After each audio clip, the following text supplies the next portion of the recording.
43 degree temperature है, लोग यहाँ मौजूद हैं और बातें सुन रहे हैं। तो कहीं ना कहीं जो यहाँ के युवाएं हैं, यहाँ के जो बुजुर्ग हैं, वो जाग चुके हैं और अपने हक की लड़ाई लड़ना चालू कर दिया है। इस प्रॉपर्टी पे सरकार के ज़मीन का हक कैसे हो जाएगा? ये सरकारी प्रॉपर्टी है नहीं, ये आज वफ़ की प्रॉपर्टी है। कि बहुत सा वफ़ का पेपर नहीं है। 1945 1939 से आज़ादी के बाद से बहुत सा पेपर नहीं है। वो सारे पेपर सरकार क्या करेगी? वो ज़मीन को ले लेगी। कल को बोलेगी कब्रिस्तान नहीं देगी, कल को बोलेगी मस्जिद नहीं है, कल को बोलेगी वफ़ का जितनी भी चीज़ है, कल को मदरसा तोड़ देगी। तो हमारे शरीयत में छेड़छाड़ करने की इसको क्या ज़रूरत है?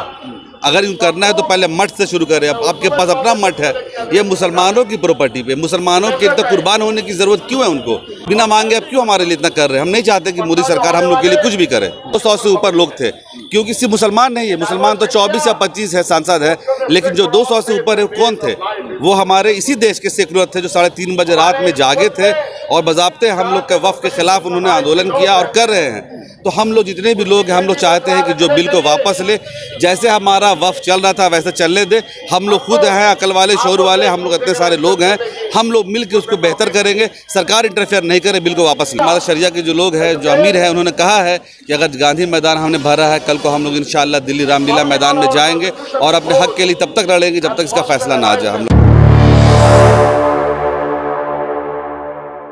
40 से 42 डिग्री सेल्सियस की गर्मी है। गांधी मैदान में जितनी भीड़ है, गांधी मैदान के बाहर भी उतनी ही भीड़ है। देखिए यहाँ पे नालंदा बिहार शरीफ के दानिश मलिक जी पहुंचे हैं और आज इस वक्त से बचाओ दस्तूर बचाओ प्रोटेस्ट में हिस्सा लेने ऐतिहासिक रैली में आपने हिस्सा लिया, क्या कहेंगे? सबसे पहले तो बहुत बहुत शुक्रगुजार हैं हम अमीर शरीयत हमारे फैसल रहमानी साहब का, और ये जो जनता हमारे पूरे बिहार की, उड़ीसा, झारखंड जहाँ से भी आई है, उनका भी शुक्रगुजार हूँ मैं। और मुबारकबाद देना चाहूँगा कि इतनी चिलचिलाती धूप में यहाँ आके ये साबित कर दिया है कि वफ़ को बचाना कितना ज़रूरी है। ये वफ़ जो है, वफ़ की जो प्रॉपर्टी है वो अल्लाह की प्रॉपर्टी है, सारे लोग ये जानते हैं। इसको बचाने के लिए जैसा आपने बताया कि 43 डिग्री टेम्परेचर है, लोग यहाँ मौजूद हैं और बातें सुन रहे हैं। तो कहीं ना कहीं जो यहाँ के युवाएं हैं, यहाँ के जो बुजुर्ग हैं, वो जाग चुके हैं और अपने हक की लड़ाई लड़ना चालू कर दिया है। आप बोल रहे हैं कि अल्लाह की प्रॉपर्टी है, मगर सरकार बोल रही है कि वक्फ बोर्ड जो है आज तक गरीबों को, वंचितों को, जो ज़रूरतमंद है उनको ही इसका हक नहीं मिला और उनकी प्रॉपर्टी है जिनका हक मिलना चाहिए। ये जो है जिसका निगहबान अल्लाह होता है, जैसे हम अपनी प्रॉपर्टी को वफ़ करते हैं तो वो अल्लाह के हवाले करते हैं। जो लोग होते हैं इंतज़ामिया कमेटी में, जो उसके मैनेजमेंट देखते हैं, वो लोग अगर गलत कर रहे हैं तो हम मुसलमान को चाहिए कि उसको जाए कुछ मेंबर बनाए, वो ठीक करे। इस प्रॉपर्टी पे सरकार के ज़मीन का हक कैसे हो जाएगा? ये सरकारी प्रॉपर्टी है नहीं, ये आज वफ़ की प्रॉपर्टी है। कि बहुत सा वफ़ का पेपर नहीं है। 1945 1939 से आज़ादी के बाद से बहुत सा पेपर नहीं है। वो सारे पेपर सरकार क्या करेगी? वो ज़मीन को ले लेगी। कल को बोलेगी कब्रिस्तान नहीं देगी, कल को बोलेगी मस्जिद नहीं है, कल को बोलेगी वफ़ का जितनी भी चीज़ है, कल को मदरसा तोड़ देगी। तो हमारे शरीयत में छेड़छाड़ करने की इसको क्या ज़रूरत है? अगर यूँ करना है तो पहले मठ से शुरू करें। अब आपके पास अपना मठ है, ये मुसलमानों की प्रॉपर्टी पे मुसलमानों के तो कुर्बान होने की ज़रूरत क्यों है? उनको मुसलमान के लिए 3 तलाक का हो जाता है, 10-20 औरत आती है, लाखों औरत के खिलाफ अब कर देते हैं। तो हर चीज़ जो छेड़ना है वो मुसलमानों के शरीयत को छेड़ना है। तो हम मुसलमान आपके पास गए, हमने आपसे मांगा, बिना मांगे अब क्यों हमारे लिए इतना कर रहे हैं? हम नहीं चाहते कि मोदी सरकार हम लोग के लिए कुछ भी करे। आज मंच पे देखा गया तेजस्वी जी के साथ साथ जितने भी इंडिया ब्लॉक के लोग हैं, सारे लोग आए हुए, तो सभी ने एक सुर में इस वक्फ बिल की मुखालफत की। सबने कहा, जितने भी सेकुलर पार्टी है, जैसे कि आप देखेंगे कि लोकसभा में जो बिल पास हुआ है उसके खिलाफ भी 200 से ऊपर लोग थे, क्योंकि सिर्फ मुसलमान नहीं है, मुसलमान तो 24 या 25 है सांसद है, लेकिन जो 200 से ऊपर है कौन थे?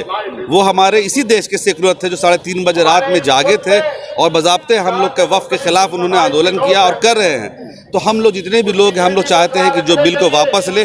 जैसे हमारा वफ़ चल रहा था वैसे चलने दे। हम लोग खुद हैं अकल वाले, शौर वाले, हम लोग इतने सारे लोग हैं, हम लोग मिल के उसको बेहतर करेंगे। सरकार इंटरफेयर नहीं करे, बिल को वापस ले। आपसे एक खास सवाल करेंगे कि आप संभावित उम्मीदवार हैं अपने क्षेत्र के, बिहार शरीफ के, तो अभी जैसे चुनाव आयोग का जो एक नया संशोधन देखा गया है कि जिसकी जन्म प्रमाण पत्र होगा, उसके बाप दादा या फिर बेटे का जिसका जन्म प्रमाण पत्र होगा, आवासीय प्रमाण पत्र होगा, बहुत सारे ऐसे नियम कानून बना दिए गए हैं जो कि वोटर लिस्ट से बहुत सारे लोगों का नाम अब कटना शुरू हो जाएगा और नए लोगों को नाम उसमें जोड़ना बड़ा मुश्किल हो जाएगा। कागज पत्तर खोजे जाएंगे, डॉक्यूमेंट्स खोजे जाएंगे, गरीबों के पास तो मजलूमों के पास, जो पुराने लोग हैं, उनके पास डॉक्यूमेंट्स कहाँ से आएगा?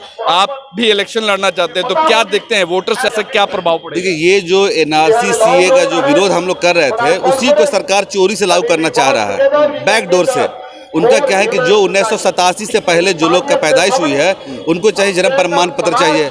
उसके बाद जो लोग की पैदाइश हुई है, उसमें जन्म प्रमाण पत्र चाहिए, आपके बाप का भी जन्म प्रमाण पत्र चाहिए। तो ये सारा चाल है जो बीजेपी इनडायरेक्ट और डायरेक्ट वे में कंप्लीट वोट छीनना चाह रही है, मुसलमानों से के मतदाताओं को कम करना चाह रही है। अभी इतनी आबादी देखने के बाद उसको और समझ में आ जाएगा कि मुस्लिम समाज इस पर बेवकूफ़ नहीं बनेगा, अपने हक के लिए लड़ेगा। इसी को तोड़ने के लिए, ताकि मुस्लिम से वोट जो करने की जो ताकत है वो छीनना चाहती है, इसलिए रूल रेगुलेशन ला रही है। अंतिम सवाल कि अगर नहीं सुनती है सरकार, एनडीए सरकार नहीं सुनती, तो ये लड़ाई आप लोग लंबी जारी? बिल्कुल, हम लोग जितने भी बड़े हैं, हमारे जो हमारे शरिया के जो लोग हैं, जो अमीर हैं, उन्होंने कहा है कि अगर गांधी मैदान हमने भरा है, कल को हम लोग इंशाअल्लाह दिल्ली रामलीला मैदान में जाएंगे और अपने हक के लिए तब तक लड़ेंगे जब तक इसका फैसला ना आ जाए। हम लोग को सपोर्ट। धन्यवाद।